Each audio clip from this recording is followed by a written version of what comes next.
How's it going, everyone? Welcome back to the Frostbite Gaming channel, and welcome to our newest segment of our budget guide series. Today we'll be taking on Arisanna, and we'll be breaking down a solid budget strategy that you can use at your local game store to hopefully win some of your locals, or at least do well and have fun. So let's get right into it.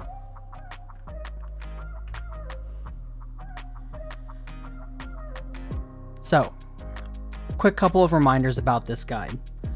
First off, this guide is designed as a budget guide. It is not designed as an overly competitive, fully fleshed out, with max rare, with all the expensive cards in it. This is meant for you to basically build on a budget of roughly $60 right out of the starter deck. So you can purchase the starter deck and buy a couple singles that maybe you can find most of them in your bulk bin, or order a few offline.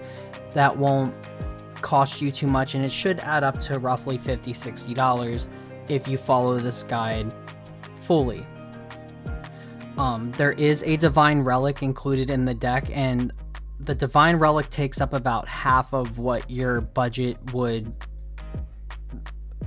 be for this entire deck. So we'll get into that part later with the deck list, but I would advise against taking out the Divine Relic. But if you really want to go for that really cheap, low to the ground value, then you can forego the Divine Relic for something that suits your playstyle. So, moving on. With that out of the way, let's talk about Arisanna and what all she brings to the table for this, or her main mechanics, we'll say. So, the first mechanic Arisanna brings to the table, written right on the card, is Gather. When you gather, you roll a 6-sided die, and depending on the roll of that die, you get to generate from outside the game a token, an herb, that you can use for multiple things. The herbs themselves can be sacrificed for their own effect. They can be used to brew potions, and they can be used for other effects, such as Arisanna level 2's skill, which allows you to sacrifice 2 herbs of the same name in order to draw a card. Potions follow a mechanic called Brew. When you brew, you sacrifice the listed herbs on the card as an alternative cost of paying that card's cost. So instead of paying its reserve cost, you would pay with your herbs instead, and be able to play the card for that cost instead, which opens up a lot of wiggle room for some combos and plays, where since you don't have to put down a bunch of cards to play a card, you can sacrifice these herbs, play this card out, and it can set up some pretty wild combos. Potions are basically, they come out with an ability that you can activate at fast speed, so you don't have to use them right away. You can sit on them for a while and use them at the correct time. And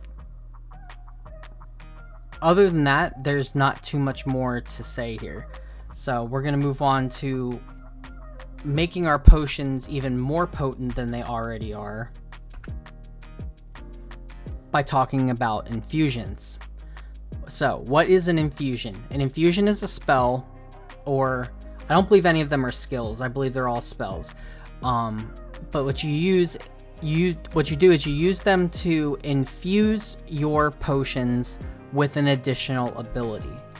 And in this particular deck, we have 3 different infusions that we're using. We have Frostbite, we have Seal, and we have Clarity. Frostbite will give your potion a damage amp effect, which will cause the next water source of damage that is dealt to whatever you use it on to be it adds an additional amount of damage to what you're dealing with that potion. Seal basically gives you a frostbind type of effect, or to put it more plainly, it gives you a negate effect that you can use on a potion. So out of nowhere, you could just throw a negate on there, pop your potion, get your potion effect, and then get your infusion effect to make your opponent have to pay more or lose their card that they're using. It also has floating memory, so it's pretty good to weave in almost anywhere. The problem with infusions is you need to have a potion in order to use them on, so you have to kind of set these plays up. The last infusion we're going to talk about is Clarity, and it does come with a whopping 7 cost, but Clarity itself gets a reduction down to 5 for being a cleric, and it's a really powerful infusion because it gives any potion that you infuse it on the ability to draw 2 cards. So it's basically a +1 on a potion. So it's a really good card. It's worth playing a couple copies of, in my opinion. Now that we've talked about the infusions, we're going to move on to what everybody, I'm sure, is waiting for, and that is the deck list. So this is the deck list that I have put together for everybody, and as you can see, there's no dungeon guides, there's no fracturizes, there's no really expensive cards. The only expensive-ish card in this deck is Art of War, which runs about $30 right now, and that takes up about half the budget, because in order to get the rest of the single cards that don't come in the starter deck, most of which are commons, uncommons, and a couple of rares, and I think the only other SR is it's the one, I think the only other SR is the one automaton, the Astra automaton in the list. So, and I don't believe she's very expensive at all, last I checked on TCG Player. So on average, the deck should budget around like $50 to $60 if you count for buying a starter deck, buying a copy of Art of War, and then buying all the commons and uncommons and stuff that you need. And the deck should work out pretty well. It's got a bit of a learning curve to it. I'm not gonna lie, Arisanna is not the easiest champion to just pick up and play, but I will say, from experience playing this deck myself and brewing potions and doing all that stuff, the deck is really fun.